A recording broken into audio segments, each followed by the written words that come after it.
Whistling 5 Anarchic Productions proudly presents Stumpy Sanderson's 1970s stories, as told by Andrew Brammer. Hello and welcome. The story you are about to hear is written and told using its original source materials, scribblings and scratchings from the scrawls of Stumpy, found within Stumpy Sanderson's time capsule, which was buried in 1979 and then unearthed in 2019. The story is told in the first person, as I, just like Stumpy, witnessed at first hand the momentous events which it recounts. So let's park up our rally choppers and tomahawks and take a ride back to 1971 for Gordon, immediate launch. With his square-shaped eyes, which had evolved since he was aged 3 through watching far too much TV at far too close a distance, and which were set within a small, pale, triangular face, topped off with spiky and wayward carrot-coloured hair, for a variety of reasons, Gordon's Sputnik Mahoney was one of the most singular and extraordinary boys we knew. As well as his general grinning idiocy and disdain for school lessons, which of course gained him honorary membership of our gang, he had always been a trailblazer in performing ridiculous and mind-boggling acts. One of his greatest such achievements being when he smashed the record previously held by Dewdrop Dawson for eating the most tubs of Play-Doh in a morning. He also had the hardest head and bones of anyone in our school. Whether this was an accident of birth, a hereditary trait, or was due to the prodigious amount of milk he consumed, no one ever knew. But in all the hair-raising bangs and scrapes he got into, unlike most others, Gordon would always emerge completely unscathed, unharmed, and uninjured. And it was this strength which also contributed to his great feats of derring-do. For Gordon was the bravest boy we knew, and there were 3 particular words, 3 immortal words, that represented the clarion call to action for some of the bravest and most heroic exploits that we ever witnessed, whose memory still rings like a wonderful bell all these many years later. These words were Gordon, immediate launch. And this is theirs and Gordon Sputnik Mahoney's story. Mahoney! 0 out of 20 and bottom again.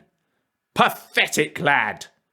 Another performance like that in next week's maths test, and I'll be forced into knocking some sense into you, boy. You're a dunce, an imbecile, a dreaming ignoramus. And Mr. Chalfont did indeed have a point.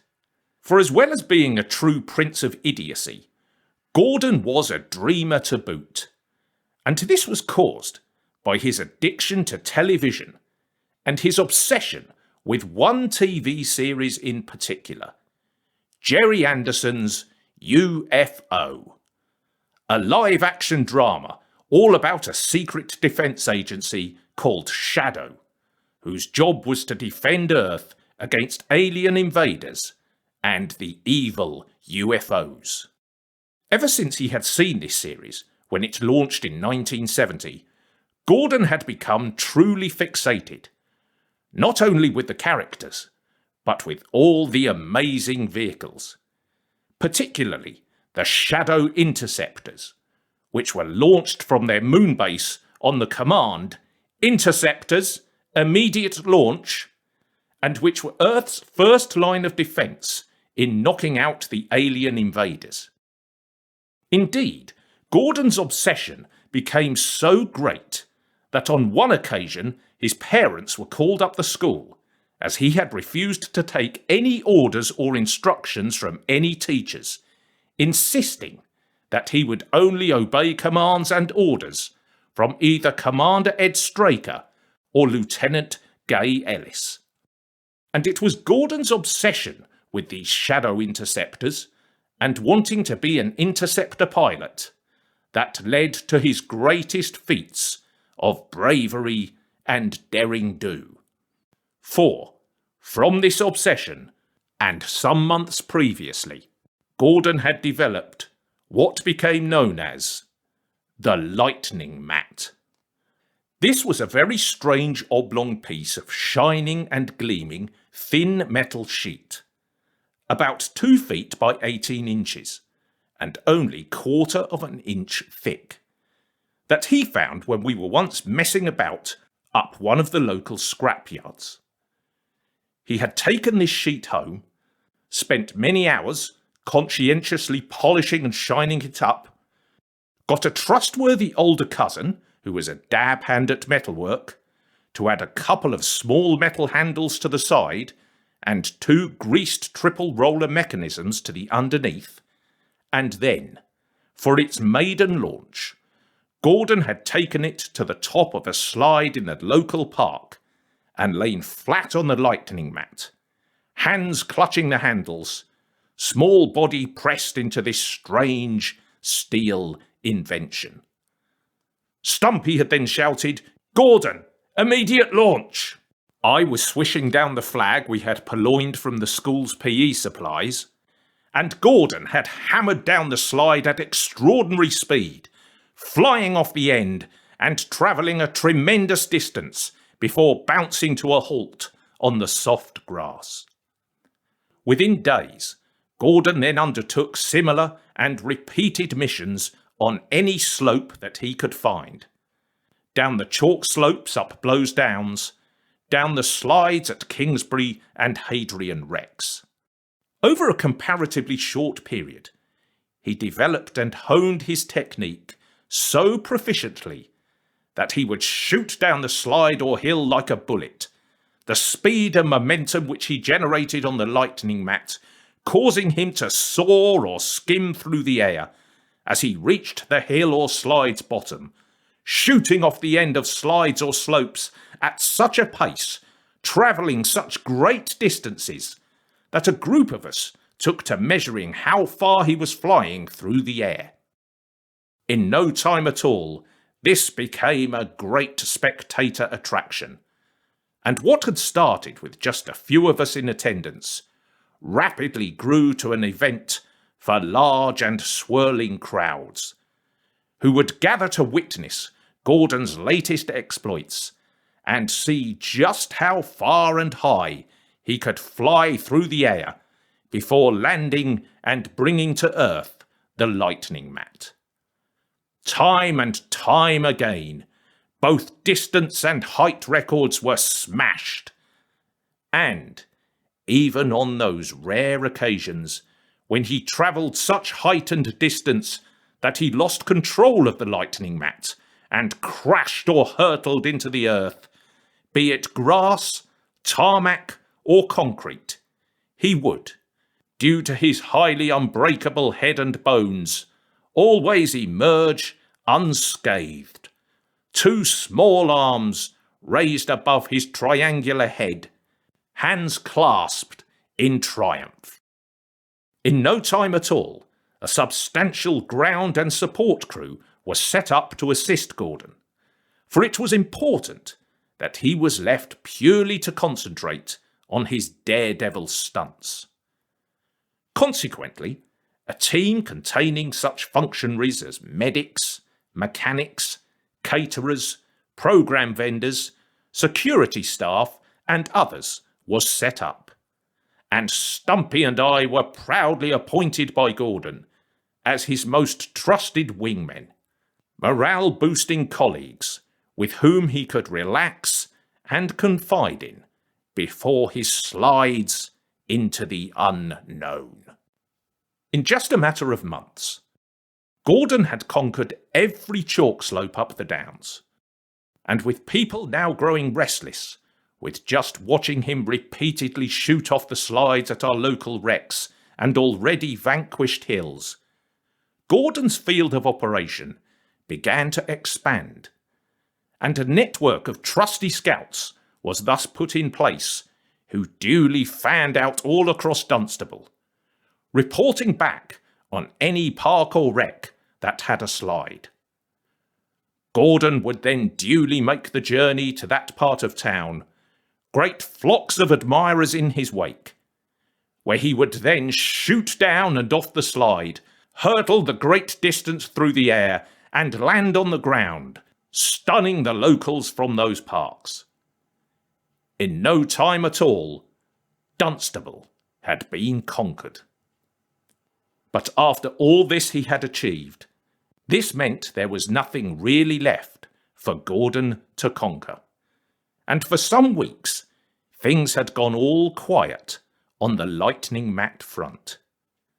But then, as if by a miracle, on this, the early evening of the very same day of Mr. Chalfont's berating of Gordon for that 0 out of 20 result in that maths lesson, came the opportunity for Gordon to top all his feats, if that were even possible, and for him to truly write a new chapter in the history books.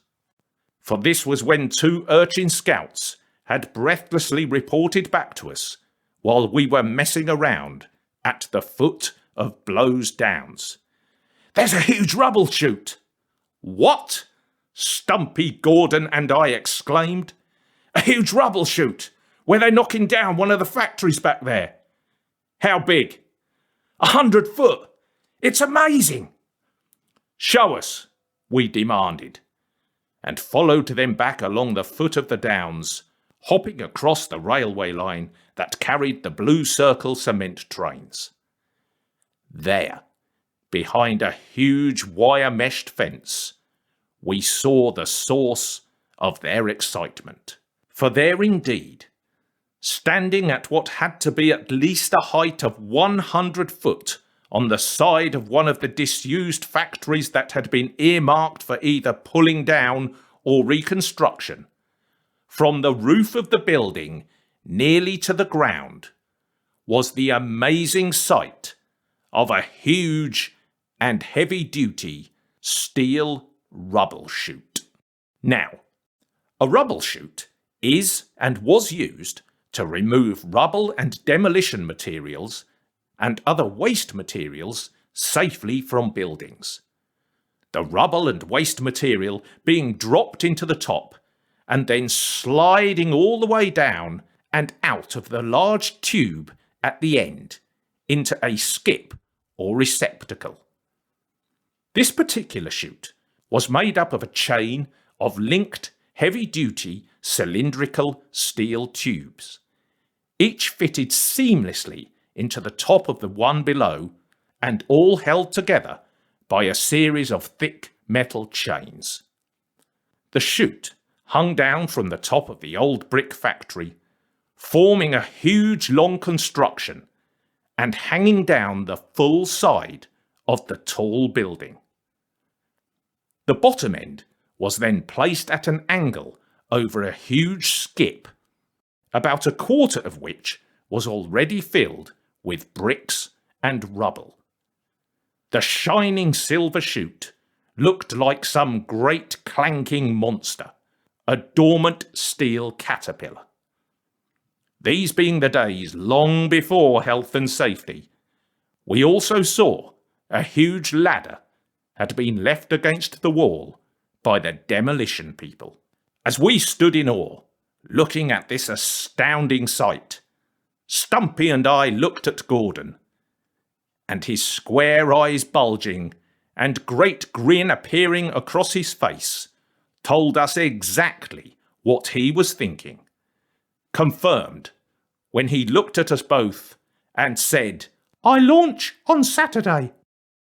The exact and meticulous preparations for this era-defining event, which represented Gordon's most intense challenge to date, and all the intense preparations that went into the planning and organising of it with only 2 days' notice are not for this tale, but can be found instead in the technical drafts and blueprints section of the Annals of Stumpy Sanderson, copies of which can be found in certain Bedfordshire town libraries.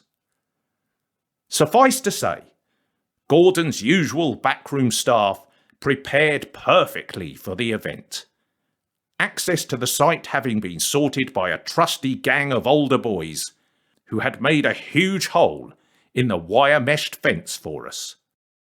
Tickets, which were in huge demand, were sold on a strictly first-come, first-served basis. So, there we were, on that warm Saturday afternoon.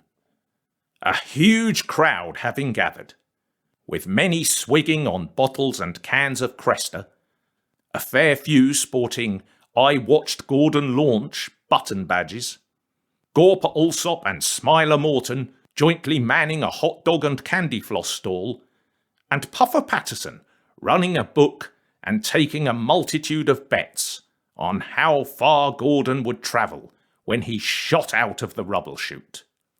We had also, because of the distance that a few maths whizzes had calculated, that with conditions in his favour, Gordon would likely travel once he emerged at lightning speed out of that steel chute, procured an old discarded and rotten mattress found up the downs, as it was felt that this may be needed to stop him hurtling into the wall of another old factory on the same site, and which was only some 70 yards or so away from the end of the chute. And it was thus, just after 3 o'clock, that it was with great pride that Stumpy and I joined Gordon as he walked out of the small portable changing tent, proudly wearing his trademark silver jumpsuit. A great roar greeted him as he walked like a gladiator to the huge ladder that stood against the wall. Gordon stopped to address the crowd. "People ask me why I attempt such a feat," he piped.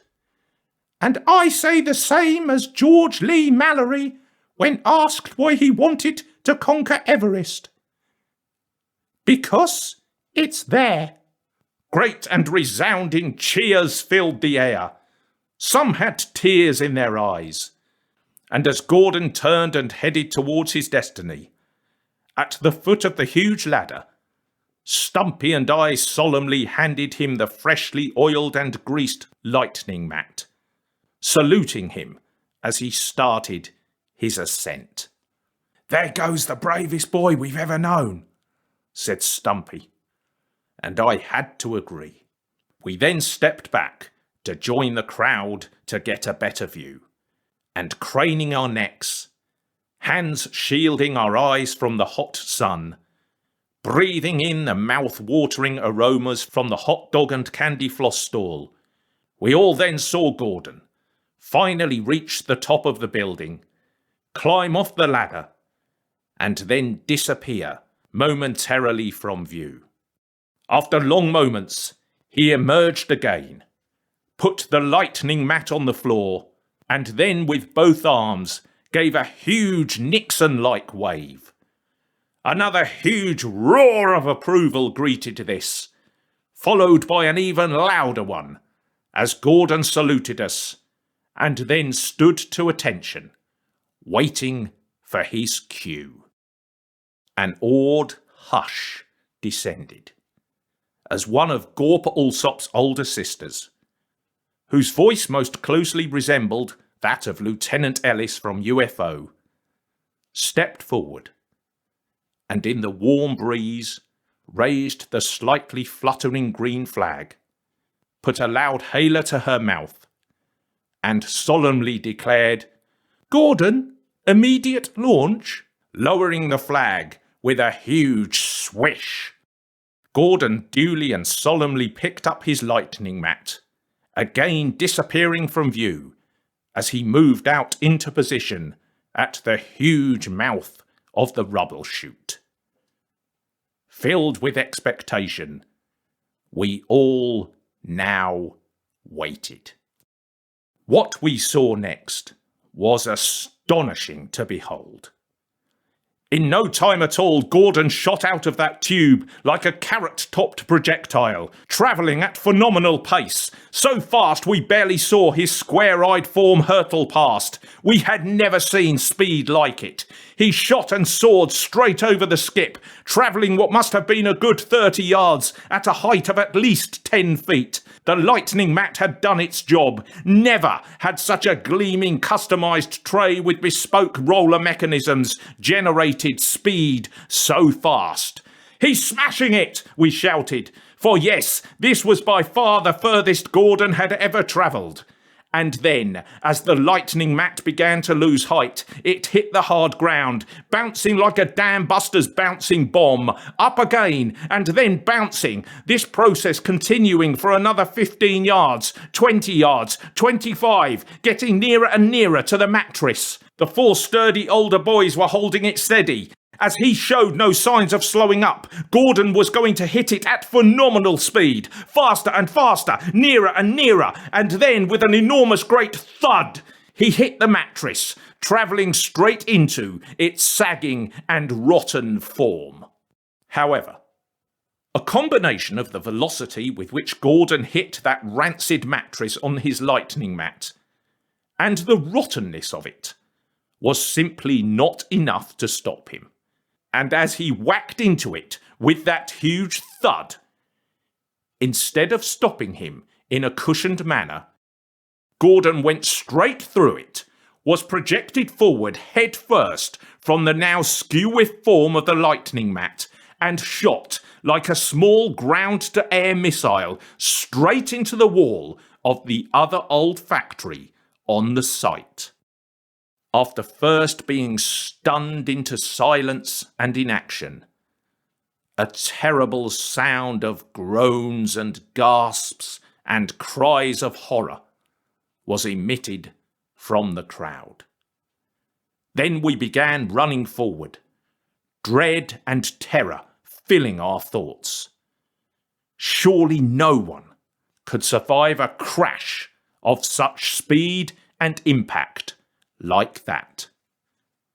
But we needn't have worried, for in all the excitement we had all let slip from our minds that Gordon had the hardest head and bones we had ever known, and thus, even though he had hit first that mattress and then that factory building with tremendous speed, he now slowly but wondrously rose, turning to us with a great grin on that triangular-shaped, spiky, carrot-topped head, square eyes twinkling, small arms raised and hands clasped in glorious triumph. A great emotional and joyous cheer went up, and as the huge congratulatory throng now surged forward, we put aloft Gordon on our shoulders, all marvelling and singing and cheering in wonder and awe at the miracle we had just witnessed. And a few days later, in the next of Mr. Chalfont's maths tests, Gordon Sputnik Mahoney got full marks, and in one fell swoop went from the bottom of class to top, a position he maintained and held until the end of the school year.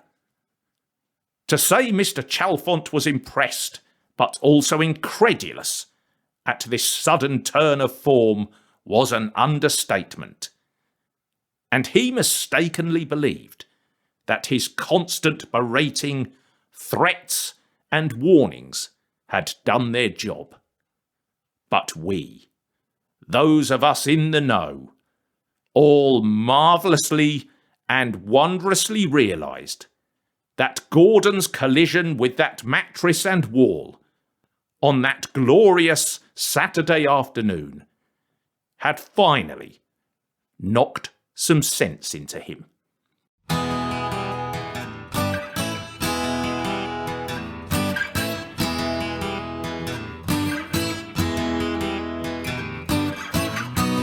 Thank you for listening to this episode of Stumpy Sanderson's 1970s Stories. And don't forget to listen out for Stumpy and Gang's next adventure.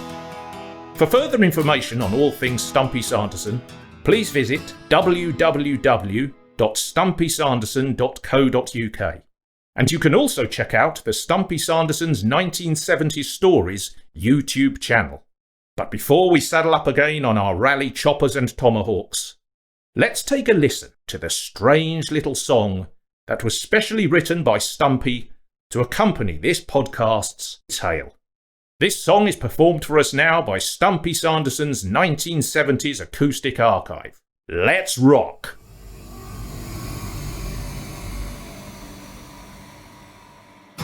Gordon, immediate launch. Gordon, immediate launch. Gordon, immediate launch. Gordon, immediate launch.